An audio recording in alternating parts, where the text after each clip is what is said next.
마지막 시간이죠.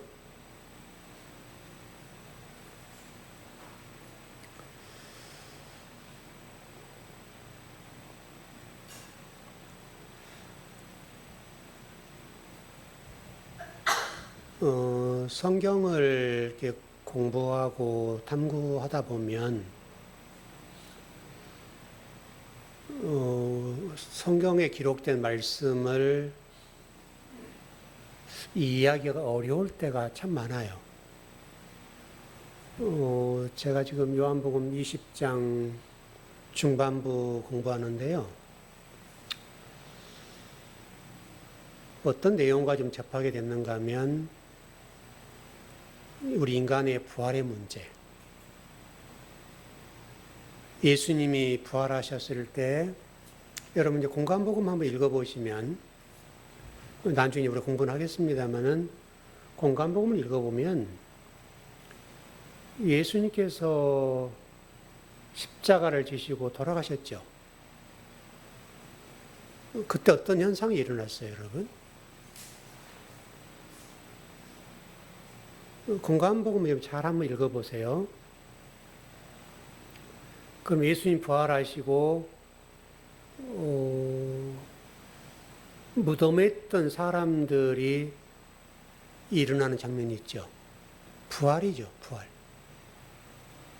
부활 사건이 있었다고요, 여러분. 여기에서 이제 어려운 문제가 어떤 거냐면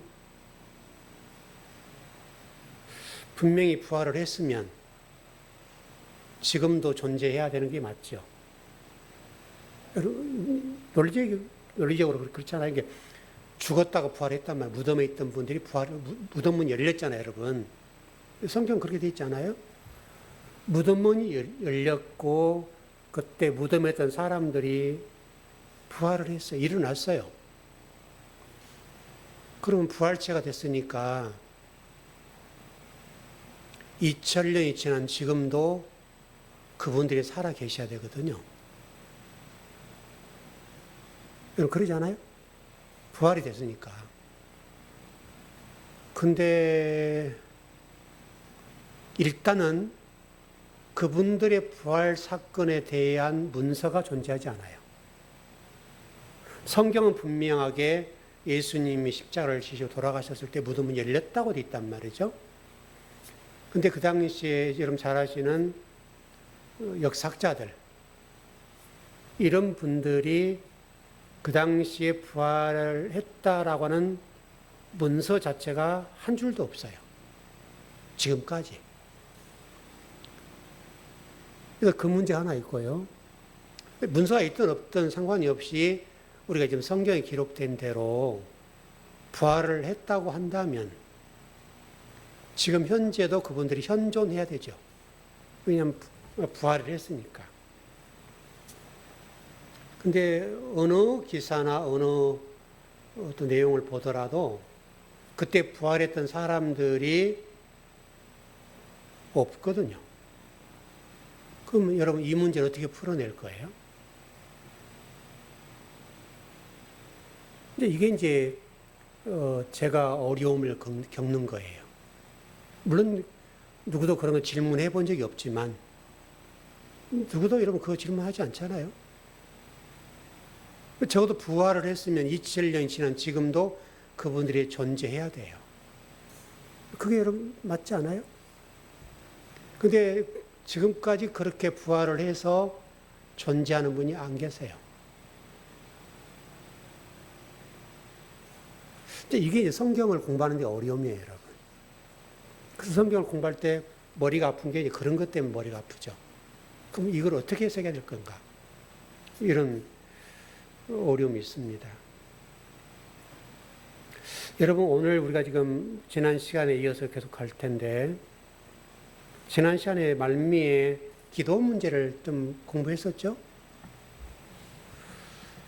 우리 기독교가, 제가 지난 금요일도 좀 말씀을 나눴습니다만은, 기도 이 문제 하나만 정확하게 개념 정리만 되더라도 지금보다 훨씬 더 기독교다울 거예요. 근데 여러분, 이제 우리 기독교라고 하는 것이 여러분 아시는 대로 우리 토속신앙이 있잖아요, 우리. 토속신앙과 기독교가 이렇게 맞물려 있다고 말씀을 드렸죠. 맞물려서 가불이에요. 그래서 기독교인임에도 불구하고 토속적인 신앙이 접목되어서 기독교인이 된 거죠.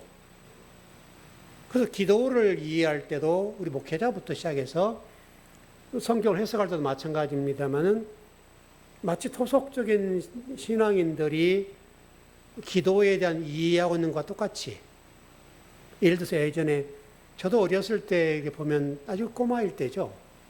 할머니가 항상 아침에 머리를 이렇게 목욕제기 하시고, 저희 집 옆에는 이렇게 그 산에서 내려 대밭이 위에 굉장히 큰 게 있었는데요. 그 대밭에 안반살에 흘러내는 물이 있었거든요. 그 물을 받아서 목욕하시고 머리 감으시고 비녀 꽂으시고, 그리고 그 장독대 거기다 물을 올려놓으시고 거기서 손을 비비셨거든요. 얼마나 그 하얀 소복을 입고 얼마나 간절하게 정성스럽게 이게 비벼대는지 모르죠. 그러니까 그거는 우리 아들도 잘 되게 해주시고 손자도 잘 되게 해주고 뭐 그런 기도겠죠. 그런 거잖아요. 그러면 우리 기독교와 그런 무속 또는 뭐 토속신앙 또는 우리 할머니 때 믿었던 뭐 토테님이라고 그러잖아요. 그런 신앙과 다를 게 뭐죠, 여러분? 뭘까요? 우리 기독교도 손만 비비지 않을 뿐이지 하나님 멱살을 자꾸 흔들잖아요. 빨리 내놔 이렇게 하는 거잖아요. 네, 이거 필요하니까 빨리 내놓으시오 하고 하나님의 멱살을 흔들잖아요. 안 흔들면 하나님이 큰일 날 산이 있으니까 응답을 해 주신지는 모르겠지만 마치 우리 기독교가 지금 그와 같이 기도라고 하는 것들이 개념으로 정리가 돼 있어서 그 때를 쓰면 하나님은 주신다. 이렇게 돼 있단 말이죠. 여러분 자녀들 있으시는데 여러분 자녀들에게 어떤 돈을 줄 때 때를 쓰기 때문에 주나요? 그러지 않죠. 정당하게 지출될 돈이 있으면 돈을 주는 거잖아요. 부모는 밥을 못 먹고 물을 한 모금 마신다 할지라도 자식이 필요한 돈들을 주잖아요. 근데 자식이 막 부모님한테 막 때를 쓰고 아버지, 엄마 멱살을 흔드는 건 아니잖아요, 여러분. 이게 부모 자식 간의 관계가 그런 것처럼 하나님과 우리 관계도 똑같다는 거예요. 하나님 멱살 잡고 흔들지 않아도 하나님이 때를 따라 주시고 어떤 경우는 더디 주시고 어떤 때는 빨리 주시기도 하고 그렇게 하긴 하시는데 우리는 그런 개념보다는 하나님 멱살을 잡고 흔들고 빨리 내놔 협박을 하는 거죠. 그러니까 제가 지난 금요일 말씀드린 게 뭐냐면 하나님이 우리에게 예속된 거예요. 하나님이 주인이 아니에요. 하나님 우리 밑에 있는 거예요. 그래서 우리가 원하고 필요한 것들을 아버지가 주셔야 되는 능력이 많으시니까 그렇게 이해를 한단 말이죠.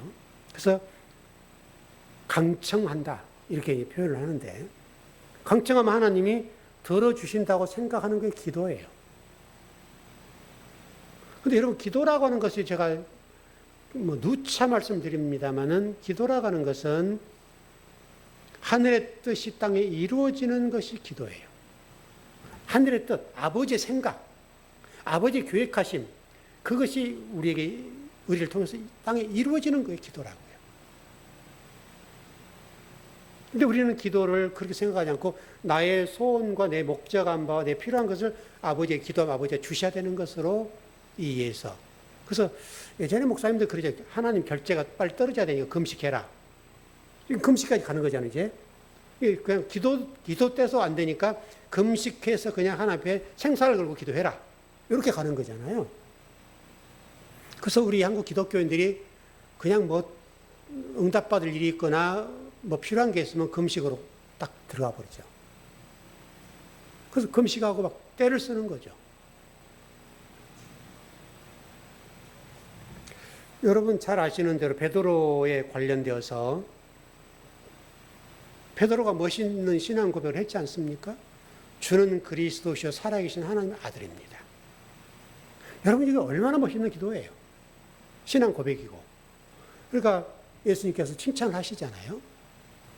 바요나 시므라니까 참 복이 있다. 그러고 나서 예수님 말씀한 게 뭐예요? 그런데 말이다, 나 죽어야 되는데, 그리고 또 3일 만에 부활할 건데, 이렇게 말씀하셨단 말이죠. 그러니까 베드로가 뭐라고 그래요? 주님 안 됩니다. 이제 이게 굉장히 이건 좋게 표현한 거고, 베드로가 어떻게, 제가 일전에도 아마 그 말씀 드렸던 것 같은데, 베드로가 생각을 한 거예요.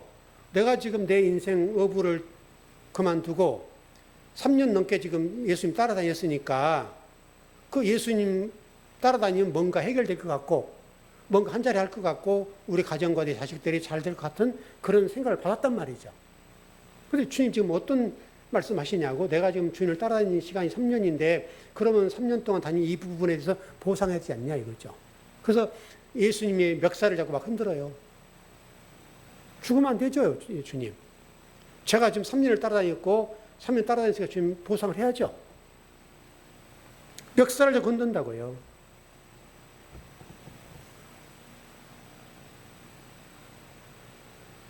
그때 예수님께서 말씀한 게 뭐냐면, 네가 하나님의 일을 생각하지 않고 땅의 일을 생각하는도다. 이 사탄아 물러가라. 그렇게 말씀하셨거든요. 그러니까 주님과 이 제자인 베드로와의 관계 속에서, 수제자라고 하는 이 베드로와 관계 속에서 십자가의 죽으심과 부활의 문제와 관련된 인식의 차이가 어마어마한 거죠. 예수님을 따르는 목적이 뭐예요? 어부를 그만두고 따르던 목적이 뭐냐면 이분을 통하면 뭔가 될 것 같은, 우리 자식들과 내 마누라와 가문이 번성할 것 같고 또 높은 자리에 한 자리 해먹을 것 같고 그런 생각이 저번에 깔려 있었다는 거잖아요.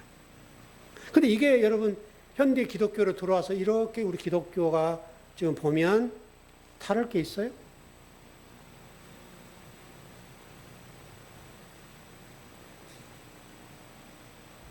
이게 우리 기독교인의 결핍, 마르다의 결핍이라는 게 그거라고 그랬잖아요, 여러분. 마르다가 열심히 일한 것과 똑같잖아요. 그래서 마르다의 문제는 결핍이다. 뭐가 결핍이에요? 그 속에 말씀이 없는 거. 말씀이 없는 결핍이 그렇게 만들었다. 그러니까 뭔가 여러분 뭐라고 표현할까요? 속이 허하다? 그러니까 안에 기름기가 없다, 지방이 없는 거죠. 제가 아마 일전에 그런 예를 드린 기억이 있는데, 제가 어렸을 때 저도 그걸 봤으니까, 아주 어렸을 때. 근데 그런 생각이 다 나요, 어떻게. 저희 당숙이 감옥에 갔다 왔어요. 뭐, 이렇게 좀 싸움을 해가지고 감옥에 갔는데, 감옥에 갔다 왔는데 이제 뼈만 남아가서 왔어요. 예전에 여러분, 감옥이라는 게 지금처럼 시설이 좋지 않잖아요. 갔다 왔는데 전혀 다른 사람이 된 거예요.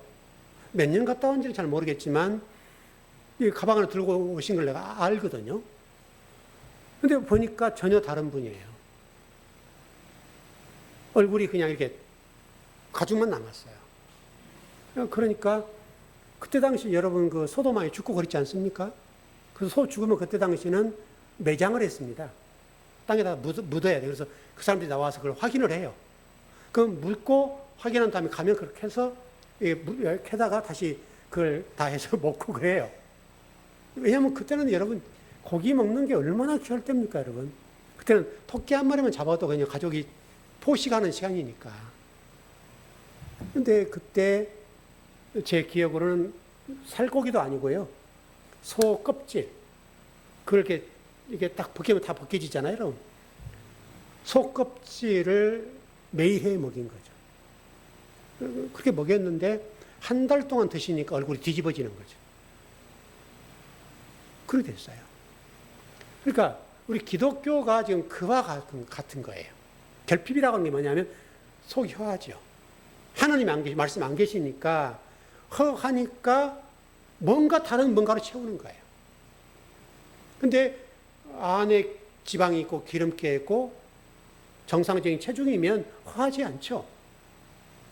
그와 똑같아. 그러니까 안식을 누리고 평강을 누리고 쉼을 누리는 거예요. 진리가 나를 움직이고 진리가 내 속에서 가득 채워졌으면. 지금 베드로가 그런 거예요. 베드로가 지금 예수님을 3년 따라다니는데 예수님을 통해서 배웠던 신앙이라고 하는 것과 진리라고 하는 것들이 땅 지향적인 사고 안에서 사람의 생각의 수준 안에서 모든 걸 이해한 거예요. 그 결과가 그렇게 나올 수밖에 없는 거예요.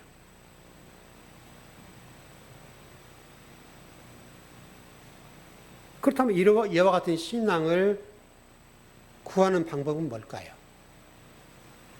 아까 제가 2000년에 부활했던 문제는 난주 요한복음 공부할 때 공부하자고요. 32절로 가보십시다. 예, 시작. 내가 땅에서 들리면 모든 사람을 내게로 이끌겠노라 하시니.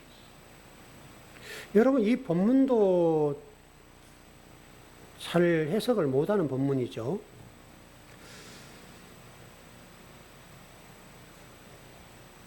아마 뒷부분에 아마 공부가 될 것 같은데요. 뒷부분에 그 부분이 나올 겁니다, 아마. 그래서 좀 대충 넘어가도 되지 않을까 싶은데. 네, 뒤에 나옵니다, 그 얘기가. 들린다는 이 의미를 잘못 해석을 하면 이상하게 이해하는 본문이긴 한데요. 이 들린다는 의미는 예수님께서 땅에 붕 떠서 막 날아다닌다는 그런 말이 아니라 십자가를 지시고 죽으신다는 말이에요. 간단하게 정리하면. 그건 좀 뒤에 더 정말론과 좀 풀어볼게요. 33절. 예, 시작. 이렇게 말씀하시면 자기가 어떠한 죽음으로 죽을 걸 보이심이러라. 죽음이라고 나와 있죠. 예수님 지금 들림이라고 하는 사건을 우리는 이상하게 표현하고 잘못된 교리로 갑니다마는 성경은 뒤에 해석을 해줬네요. 그 들림의 문제가 어떤 거냐면 자기가 어떻게 죽음으로 죽을 것을 보이셨다. 이렇게 보인 거고요. 왜 이와 같이 말씀하시냐면 요한이 이렇게 성경을 기록한 의도가 있죠. 왜냐하면 그때 당시에 유대인들과 초대교회 성도들이 예수님을 이해할 때는 상황이 여러분 어떤 상황입니까? 로마의 지배를 받고 있습니다. 지긋지긋한 로마의 지배를 받고 있어요, 여러분. 나라를 잃어버렸어요. 주권이 없어요. 땅도 없어요. 인간으로 존엄성이 하나도 없다고요. 그때 그들에게 하나님이라는 존재가 계시잖아요. 근데 마치 메시아가 예수님으로 지금 이해하고 있는 본문이니까 저분이면 우리의 이 억울함, 속 터짐, 이 박해와 이 고난과 이 안타까움, 나라를 잃은 이런 고통스러운 이 문제로부터서 저분이 우리를 해결해 줄 것이다. 이런 기대가 있었어요. 그런 메시아상. 그게 지금 그들을 이렇게 해서 예수님을 어떻게 이해하는가 하면 세상의 임금으로 세우려고 하는 그런 움직임이 굉장히 강렬했어요. 왜? 로마를 박살낼 수 있으니까. 그런 메시아를 원했던 때란 말이죠.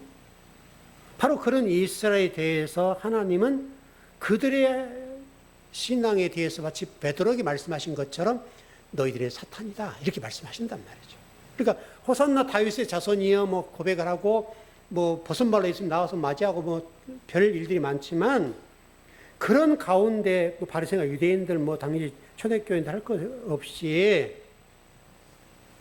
예수님께서 그렇게 환대하고 호산나 다윗의 자손이여 찬양하고 하는데 그들을 향해서 신랄하게 비판하거든요. 여러분 요한복음 8장에 그런 말씀 나오죠. 이 마귀 새끼들아 그러잖아요. 네 아버지는 마귀다 이렇게까지 나오니까 여러분 미치고 환장할 일 아닙니까 여러분? 그렇지 않아요 여러분. 이게 사실은 굉장히 심각한 얘기라고요. 이게 지금 현대 기독교에 와서도 마찬가지로 우리 기독교가 열심히 신앙생활하고 기도하고 열심히 종교 활동하는데 우리를 괴롭히고 우리를 힘들게 하고 우리 영적인 부분에 침투해서 공격하고 나를 무너뜨리려고 하는 세력을 어떻게 보는 거냐면 밖으로부터서 나에게, 쉽게 설명 사탄이 나를 그렇게 한다. 이렇게 보는 거죠. 그래서 당황스러운 거죠, 여러분. 그러니까 나라고 하는 우상, 나라고 하는 사탄, 내가 모든 것의 주역이 아니라 다른 거죠. 이제 항상 우리는 어떤 문제가 발생하면 저것으로, 저 사람 때문에 이런 논리가 있잖아요. 여러분 요한계시록 1장 5절 한번 가보시죠. 예수님이 어떤 분인가에 대한 말씀이죠.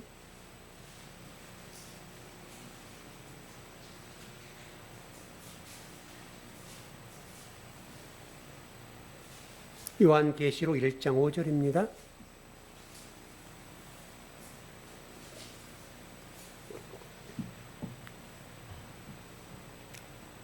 요한계시록 1장 5절 시작. 또 충성된 증인으로 죽은 자들 가운데에서 먼저 나시고 땅의 임금들의 머리가 되신 예수 그리스도를 말미암아 은혜와 평강이 내게 있기를 원하노라. 우리를 사랑하사 그의 피로 우리 죄에서 우리를 해방하시고. 굉장히 중요한 본문이네요. 뭐라고 말씀하냐면 땅의 임금들의 머리가 되신 예수 그리스도. 그러니까 예수 그리스도라는 분이 어떤 분인가? 땅의 임금들의 머리가 되신 분이 예수 그리스도인데 그 머리 되신 예수 그리스도로 말미암아 뭐가 온다고요? 은혜와 평강이 너에게 온다. 그러니까 은혜와 평강이라고 하는 것은 샬롬이라는 거. 이거는 예수 그리스도를 통해서밖에 안 온다. 그렇게 되어 있습니다.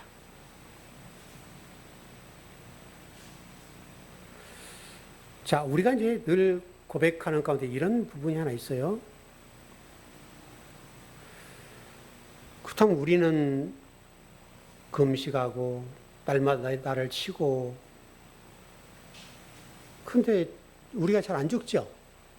우리 자아가 그대로 있잖아요. 그래서 이것 때문에 고민이 많죠.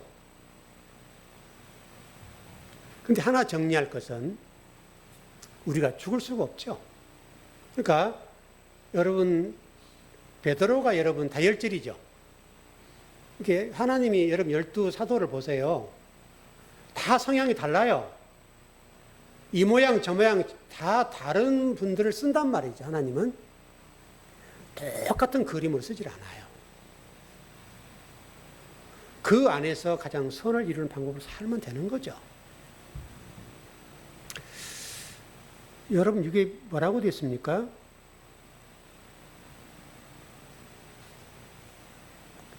아까 요한계시록 1장 5절 보니까 이렇게 됐네요. 우리를 사랑하사 그의 피로 우리의 죄에서 우리를 해방하시고, 우리를 사랑하신대요. 그의 피로 우리 죄에서 우리를 해방하시고 이렇게 되네요. 근데 해방한다는 말이 이제 중요한 말인데, 여러분 여기서 자유로운 메시지인데 이 해방이라는 단어가 과거형이네요. 과거형. 예수 그리스도의 십자가를 지실 때 우리의 모든 죄를 어떻게 됐다고요? 다 사했다 이거죠. 과거에 해방시켰다. 그러니까 우리가 하나님 이제 저제 하나님 어쩌고 이런 기도를 합니다마는 이미 예수 그리스도의 십자가를 지실 때 모든 죄를 다 사했다 이거예요. 여러분 이건 아멘이죠? 아멘이죠. 근데 이게 변형이 돼서 이 본문에 대해 이해를 못하니까 우리 기독교 한때 여러분 책도 많이 베스트셀러가 됐었죠. 내려놓음. 여러분 서재에도 이 책 한 권성은 있죠. 근데 그 다음에 어떤 책이 나왔어요? 또 내려놓음. 이제 이 본문을 이해 못한 거예요. 우리가 뭐 이런 거지.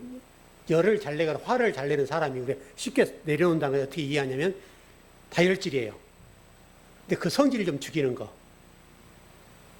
그거를 내려놓는다. 근데 뭐 저도 지금 66년을 살았습니다마는 그 제가 표현을 그렇게 했죠. 제가 어렸을 때 봤을 때 돼지 그 구정물통이라고 그러죠. 그때는 뭐 여러분 돼지 먹이가 없었어요. 그러니까 보리나 쌀 깎으면 그 저는 시골 말로 여기 뭐라고 이야기인지 잘 모르는데 어떤 그 노랗게 나온 거 있지 뒤에 뭐라고? 시골 말이에요 이게. 여러분 이해하셨죠? 그거 좀 이렇게 한 박짝 타서 그다음에 그 쌀 뜬물 같은 거 나온 거 쌀이 무슨 쌀이에요? 보리 뜬물 같은 나온 거 먹다 남는 뭐 그런 것들 해서 이렇게 부어 놓으면 그따가 그거를 이렇게 한 바가지 넣어서 휘 저어서 먹이잖아요. 이제 그리고 남는 게 있으면 그럼 놔줄 거 아니에요? 그러면 여러분 다 가라앉고 물이 맑게 올라와요. 그렇죠? 근데 막대기를 착 한 번만 저으면요 밑에가 싹 올라와요. 그게 여러분 우리라니까요, 여러분. 우리는 우리 스스로 물론 절제하고 나를 통제하고 이런 기능과 이것들이 좀 더 성숙돼 가죠. 혈기 많을 때보다는. 그렇지만 그럼에도 불구하고 나이가 드셔도 그건 여전히 있는 거죠. 그 내려놓는다는 말이 성경적으로 맞는 말이 아니에요. 왜? 이미 하나님은 십자가를 지실 때 우리의 모든 것들을 다 사하셨대요. 그러니까 여러분의 성품이나 기질에 따라 일을 하시는데 그 안에서 진리에 붙잡고 최선을 다하면 되는 거죠. 나 같은 성격이 어떻게 하나님이 일을 해? 그게 아니라는 거예요. 어떤 분은 우리 목회자도 똑같잖아요. 이제 저같이 성경만 이렇게 파는 사람도 있고 어떤 분들은 성도를 웃기는 분들이 계시고 그렇죠? 어떤 분은 찬양을 하더라도 트로트로 찬양하는 분도 있고 뵐 분들 많거든요. 우리가 보면 웃는 얘기인데 그분들 교회인들은 다 좋아를 해요. 제가 만약 트로트로 찬양을 부르면 여러분 어떻겠어요? 안 맞죠, 저하고는 또. 왜? 저는 그런 기질이 아니거든요. 그러니까 내려놓는다는 것이 바로 자기 부인이라고 하는 것도 똑같은데요. 이게 우리의 힘으로 안 되는 거라고요.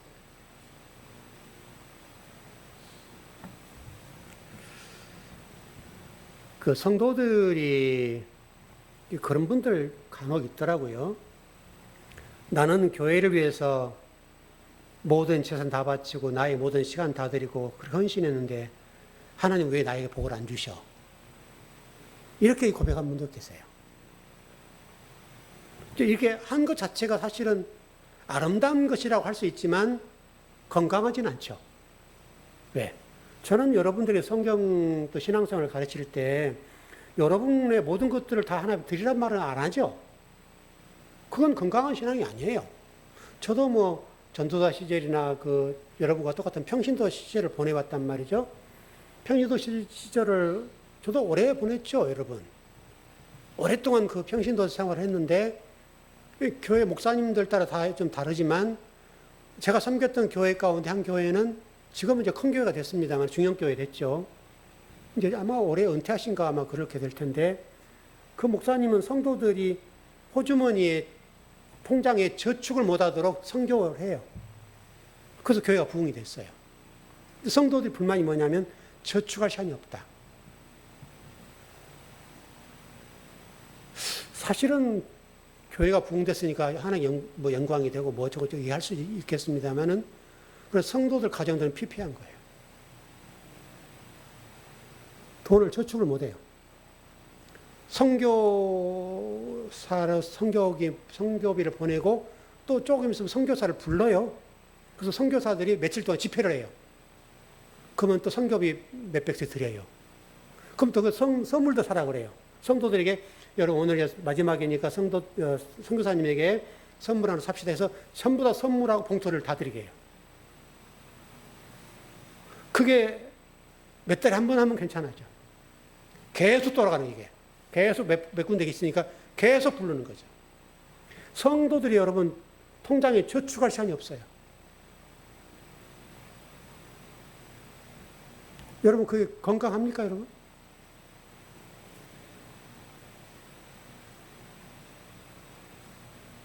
근데 그 교회 성도들이 그렇게 목사님 하시니까 어떻게 따라가긴 따는데 불만이 많은 거예요. 근데 그래서 어느 정도 신앙사람 다 교회를 떠나요, 또. 떠나버린다.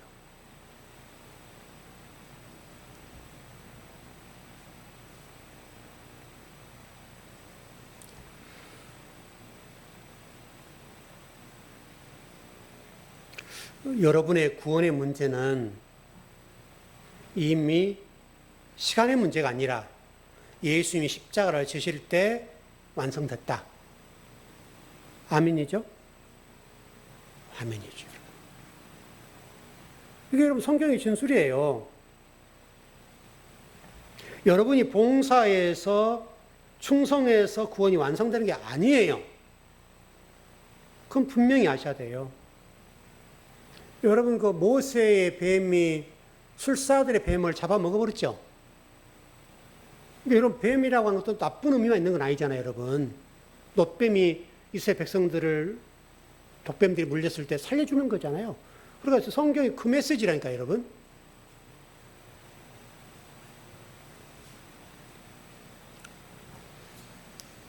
여러분 사탄을 또는 마귀를 외부에 있는 걸로 생각하지 말고 쫓아내려고 몸부림치지 않아도 돼요. 우리 교회에서 그거 여러분 축사 그런 기도 하지 않고 마귀 쫓아내는 기도하지 않고 해도 신앙생활 하는 문제 없지 않습니까? 외부에 있는 게 아니에요, 절대 여러분.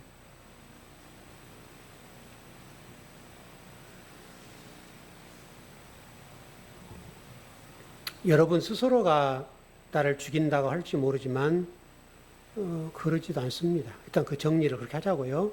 우리 창세기 1장 1절의 말씀을 그렇게 정리해야 되겠는데 구조원이 말씀 들으면 나도 모르게 자동적으로 진리가 나를 지배해요. 그리고 머리가 아버지 그리스도의 머리로 바뀌어요. 그러면 되는 거죠. 여러분 성경에 그런 말씀 있죠. 한 알의 밀이 떨어져 썩어서 많은 열매를 맺는다. 예수 그리스도께서 그렇게 하셨잖아요, 여러분. 여러분이 그 하나의 미래 될 수는 없죠. 우리가 뭐 미래 된다고 될 수 있습니까, 여러분?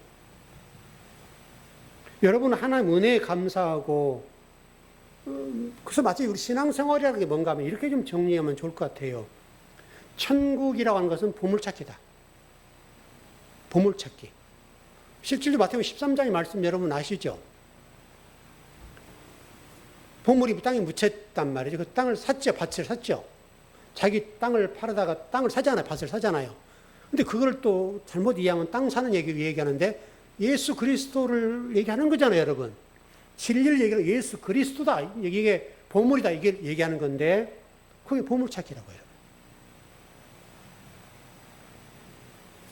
동시에 십자가 사건이라고 하는 것이 2000년의 사건이 아니라 지금 우리의 삶 속에서 일어나고 있는 사건이다. 그걸 여러분 경험하셔야 되고요. 아까 여러분 그 요한복음 12장 32절에서 했던 부분을 마무리 정리해 보겠습니다. 내가 땅에 들리면 모든 사람을 내게로 이끌겠노라 하시니 이 부분이 들린다는 얘기를 좀 정리해야 할 것 같은데 지금도 그렇습니다만은 우리 한국 기독교의 종말론이 한 90%가 세대주의 종말론이에요.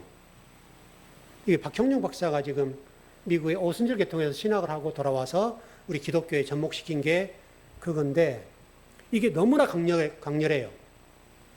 그래서 한국 기독교의 90%가 세대주의 종말론이에요. 너무 안타까운 문제예요.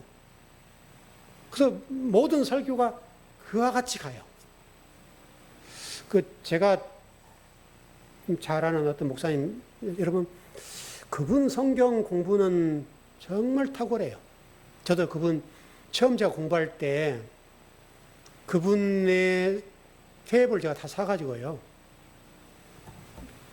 테이프를 다 사가지고 그분의 강의 전체를 필사를 다 한 사람이에요.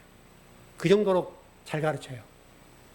그러니까 제가 막 성경 공부 시작할 때 그분을 그냥 통째로 그냥 모든 성경 내용들을 테이프를 사서 밤낮으로 공부를 했어요. 대단한 분이에요. 한 가지 문제가 뭐냐면 세대주의예요. 제가 이렇게 저도 그분만 공부하고 한 게 아니고 다른 분도 공부를 하니까 또 논문도 보고 그렇게 했었기 때문에 우리 통합 측 목사님이셔요. 우리 같은 노예 목사님이셔요. 지금은 이제 은퇴하셨죠. 근데 지금도 은퇴했는데 그분을 따라가는 목사님이 없어서 담임 목사를 못 세워요. 그래서 그분이 지금 원로 목사님이신데 담임 역할을 지금도 하세요. 하시는데 지금도 대단하시죠. 근데 그것 때문에 기독교의 매체에서 굉장히 공격을 했어요. 당신 이단 아니냐. 세대의 종말론이니까. 그래서 그분도 그것 때문에 진땀을 흘린 적이 있죠. 이제 그분은 그것만 빼버리면 정말 멋져요. 근데 안타깝죠. 그냥 그 안타까움이 그 박형룡 박사가 세대주의 종말론을 끌고 왔기 때문에 그거를 배워서 그렇게 된 거예요. 근데 그게 안 바뀌어요. 근데 저는 그거 보니까 그분 요한계시록 공부할 때 전부 세대주의로 가르치거든요. 근데 여러분, 그 세대주의로 가르치면 기가 막혀요. 성도들이 그냥 은혜를 받고 눈물 흘리고 콧물 흘리고 여러분 헌금도요 어마어마하게 나와요. 그리고 해외에다가 여러분 해외 교회를 개척한 교회가 어마어마하게 많아요. 성도 수 많냐? 그러지도 않아요. 성도 수가 100명 안짝이에요. 100명 안짝. 근데 교회가 크기가요 몇 천 명 모인 교회를 지었어요. 교인 100명인데 그렇게 큰 교회예요. 근데 빚이 그렇게 많잖아요. 근데 어디서 그 헌금들이 오는지 몰라요. 그분 강의를 듣고 설교를 듣고 성경 구문을 듣고 헌금들 막 보내주시는 거죠. 대단하신 분이죠. 근데 그게 종말론의 세대주의예요. 성도들이 그냥 폐부를 찔러요. 그러니까 헌금이 막 나오는 거예요. 이제 그게 안타까운 거죠. 너무나 그분이 좋은 분인데 그 세대주의 영향을 받았기 때문에 그런 거예요. 들림이라고 하는 걸 좀 설명하려고 그런 말씀 드렸는데 들림이라고 하는 말에 다 죽는다는 의미이기도 하고요. 근데 한 가지 우리가 지금 오해가 돼서 잘 정리해야 할 부분이 하나 있어요. 요한계시를 우리가 이제 공부를 했습니다만은 예수님이 재림할 때 이제 세대의 종말론이 어떻게 가르치냐면 예수님이 구름 타고 오신다. 이렇게 얘기를 하는 거잖아요. 구름을 타고 오실 때 어떻게 한다고요? 밑에 있는 사람들, 무덤에 있는 사람은 어떻게 된다고요? 무덤에 있는 사람은 부활을 하고, 부활체가 되고, 이제 땅에 있는 사람들이 위로 올라가서 이분을 영접한다. 여기 휴거론이잖아요, 휴거론. 이 세대의 종말론이에요. 이게 이제 우리 기독교의 종말론의 핵심이에요. 그러니까 공중에 부양하듯이 올라간다는 뉘앙스로 들림이라고 하는 것을 이해를 해요. 그러니까 위로 들린다. 이 의미는 죽는다는 의미도 있고 위로 올라간다는 의미도 있거든요. 두 가지가 있어요. 그러니까 예수님이 십자가에 죽으신다는 말씀도 있고 하나님 보좌로 올라가신다. 이런 의미가 있는 거예요. 그래서 이제 그분이 내려오셔야 되니까 재림 때가 되면 그러면 우리는 어떻게 할 거냐? 휴거가 돼야 된다. 이렇게 되는 거예요. 그래서 어떤 성도들이 이제 뭐 꽃다발 들고 올라가고 막 이런 거. 저도 일전에 뭐 그런 설교 했던 것 같아요. 제가 아마 오래된 얘기입니다. 필리핀 공부하고 올 때 집사람이 이제 꽃을 들고 나왔거든요. 꽃다발 하나. 한참 만에 왔으니까. 이제 그런 기분으로 이렇게 이해하는 거죠. 근데 이게 어떤 의미냐면 땅에 속해 있던 사람들이 그 오신 예수님을 이렇게 영접하러 간다. 이런 의미라기보다는 땅과 분리되는 사건. 땅과 분리. 우리 땅에 살고 있죠. 땅과 분리되는 사건이다. 이렇게 이해하는 것이 좋을 것 같고요. 그리고 그 상태로 천국에 올라가는 개념. 물론 천국이라는 게 이제 올라간다고 표현을 합니다만 이게 올라간다는 의미가 좀 어폐가 있는 거죠. 왜냐하면 하나님 나라는 천국이라고 하는 것은 어떻게 되는 거라고요? 하나님이 다스림이 있는 그곳이 천국이다. 여러분 그렇게 창세기 공부했잖아요. 이게 하나님의 다스림이 있는 곳이 천국이니까 위인지 아래인지 그건 상관이 없는 거죠. 이해하시죠? 그러니까 다만 중요한 것은 땅과 분리된다는 의미는 땅에 속했던 사람들이 이제 하늘에 속한 자로 된다. 그렇게 여러분 이해하시면 좋을 것 같아요. 그래서 그 계시록에 그런 표현에 대해서 새 이름을 받는 자만 안다 그랬잖아요. 그렇게 되는 것으로 이해를 하신 것이 좋을 것 같습니다. 갈라디아서 말씀 이런 말씀이 있어요. 이제는 내가 사는 것이 아니요 이제는 내 안에 그리스도께서 사신 것이라. 그와 똑같이 되는 거죠. 그런 삶이 이루어지는 것이 이제 예수님의 재림의 문제다. 이렇게 정리를 할 것 같고요. 그 다음에 정리를 이제 마무리니까 하자면, 우리 창세기 1장 1절에 태초라는 단어를 이제 더 명확하게 하자고요. 창세기 1장 1절에 노시라고 하는 것이 머리가 바뀌어야 된다라고 되어 있으니까, 머리가 바뀐다는 의미는 머리가 말씀이 된다는 의미죠. 이해되셨죠? 생각이나 사고나 세계관들이 말씀으로 딱 무장되는 거죠. 그럼 우리가 굳이 다른 노력할 필요 없죠. 여러분이 그냥 열심히 나와서 예배 드리고 말씀을 들으면 나도 모르게 말씀으로 채워지는 거죠. 그게 복인 거죠. 여러분 에녹이 그러지 않았습니까? 이렇게 들림한 거죠. 그렇게 좀 이해했으면 좋을 것 같고요. 예, 그렇게 아마 정리하면 이 본문은 정리가 좀 될 것 같습니다. 제가 모두에 말씀드렸던 것처럼 그 문제는 그 부활의 문제, 요한복음 20장에 갈 때 공부할게요. 자세하게 좀 정리해서 전해드릴 테니까 그것 때문에 고민하지 마시고 그때 기다리세요. 지금 우리가 12장 공부하고 있으니까 물론 이제 시간적으로 상당히 가야 할 것 같긴 합니다. 지금 한 300쪽 정도가 남았거든요. 공부할 게 300쪽이 남았으니까 한참 공부해야 되겠죠. 그때 가면 좀 정리될 것 같습니다. 어쨌든 여러분 너무나 우리 신앙인들로 살아가면서 너무나 우리가 하나님의 사람이라는 것들 때문에 제약받지 않았으면 좋겠어요. 너무나 많은 것들에. 나를 구속해서 나를 그냥 이렇게 올가맨다 할까 표현이 뭐 어쩔지 모르겠습니다. 이렇게 올가매지고 좀 이게 자유롭게 진리가 나를 이끄신 대로 평강의 삶을 누렸으면 좋지 않을까. 그래야 맞지 않을까요? 그런 복이 넘치길 바랍니다.